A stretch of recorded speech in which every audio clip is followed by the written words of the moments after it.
નમસ્કાર દોસ્તો, શું તમે ક્યારેય એવું અનુભવ્યું છે કે જીવનમાં બધું હોવા છતાં મન શાંત નથી?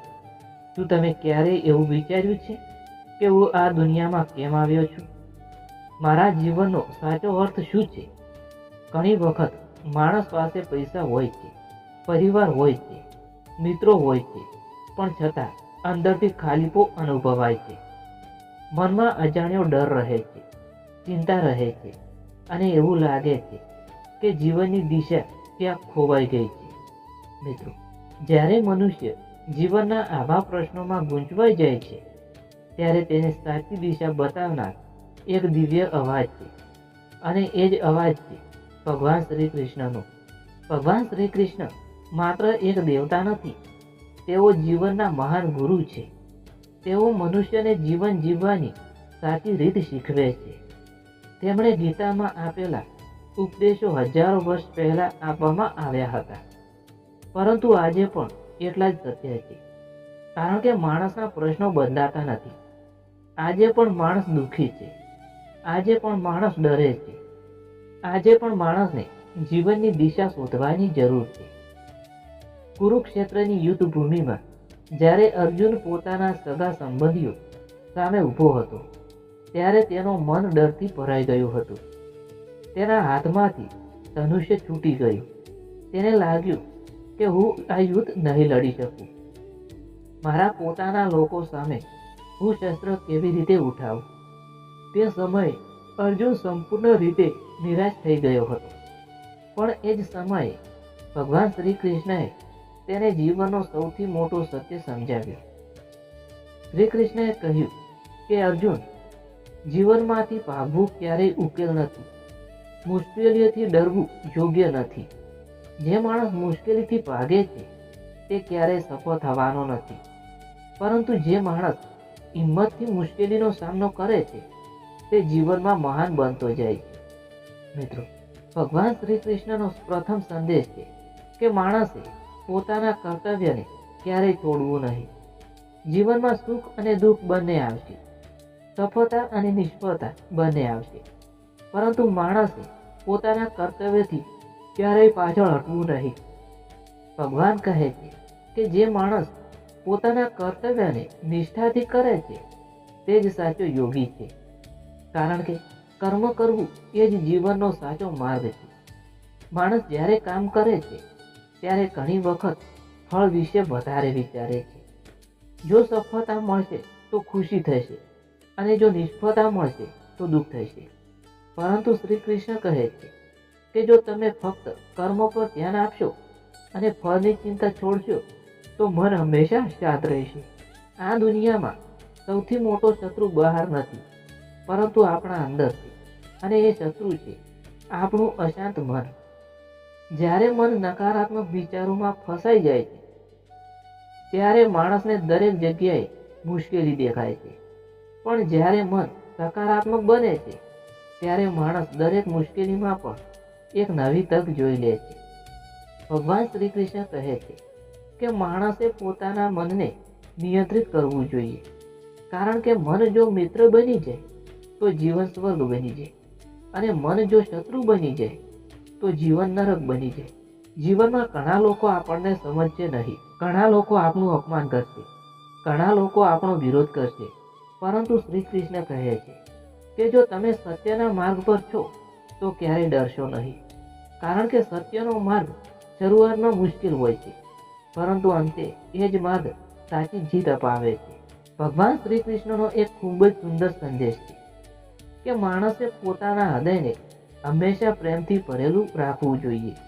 ક્રોધ, દ્વેષ, ઈર્ષ્યા અને અહંકાર, આ ચાર વસ્તુઓ માણસને અંદરથી ખાલી બનાવી દે છે. જે માણસ ક્રોધમાં જીવે છે તે ક્યારેય શાંતિ મેળવી શકતો નથી. જે માણસ ઈર્ષ્યામાં જીવે છે તે ક્યારેય ખુશ રહી શકતો નથી. પરંતુ જ્યાં પ્રેમ હોય છે ત્યાં ભગવાન પોતે વસે છે. ભગવાન શ્રી કૃષ્ણ કહે છે કે જો તમે ભગવાનને શોધવા માંગો છો તો મંદિરમાં જવાની જરૂર નથી. ભગવાન તમારા પોતાના હૃદયમાં વસે છે. જ્યારે તમે પ્રેમ, દયા અને કરુણાથી જીવન જીવો છો ત્યારે ભગવાન તમારી અંદર જ પ્રગટ થાય છે. મિત્રો, જીવનમાં ઘણી વખત એવી પરિસ્થિતિ આવે છે જ્યારે માણસ સંપૂર્ણ રીતે તૂટી જાય છે. તેને લાગે છે કે હવે કંઈ બાકી નથી. પણ એ જ સમય મનુષ્ય માટે સૌથી મહત્વનો સમય હોય છે, કારણ કે એ જ સમયે માણસ ભગવાનને યાદ કરે છે. ભગવાન કહે છે કે જે માણસ સાચા હૃદયથી મને યાદ કરે છે, હું તેને ક્યારેય છોડતો નથી. હું હંમેશા તેની સાથે રહું છું. ભલે દુનિયા આખી માણસનો સાથ છોડી દે, પરંતુ ભગવાન ક્યારેય પોતાના ભક્તનો સાથ છોડતા નથી. મિત્રો, માણસને જીવનમાં સૌથી મોટી ભેટ શું મળી છે? એ છે મનુષ્ય જન્મ. આ જન્મ ખૂબ જ દુર્લભ છે. આ જીવન ફક્ત ખાવા પીવા અને પૈસા કમાવા માટે મળ્યું નથી. આ જીવન માણસને સત્ય ઓળખવા માટે મળ્યું છે. આ જીવન આપણને પોતાની આત્મા ઓળખવા માટે મળ્યું છે. શ્રી કૃષ્ણ કહે છે, શરીર એક દિવસ નાશ પામે છે. આ શરીર એક દિવસ ધરતીમાં મળી જાય છે, પરંતુ આત્મા ક્યારેય મરતો નથી. આત્મા અજર છે, અમર છે અને શાશ્વત છે. આથી માણસે મૃત્યુથી ડરવું નહીં જોઈએ. માણસે ડરવું જોઈએ તો ફક્ત એક વાતથી, કે ક્યાંક આપણે જીવનનો સાચો ઉપયોગ કર્યા વગર તો નથી જીવી રહ્યા ને. મિત્રો, જીવનમાં સાચી ખુશી પૈસાથી નથી મળતી. સાચી ખુશી અંદરથી મળે છે.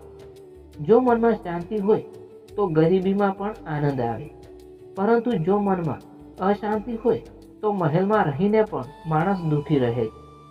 ભગવાન શ્રી કૃષ્ણ કહે છે કે સાચી શાંતિ મેળવવા માટે માણસે 3 વાતો યાદ રાખવી જોઈએ.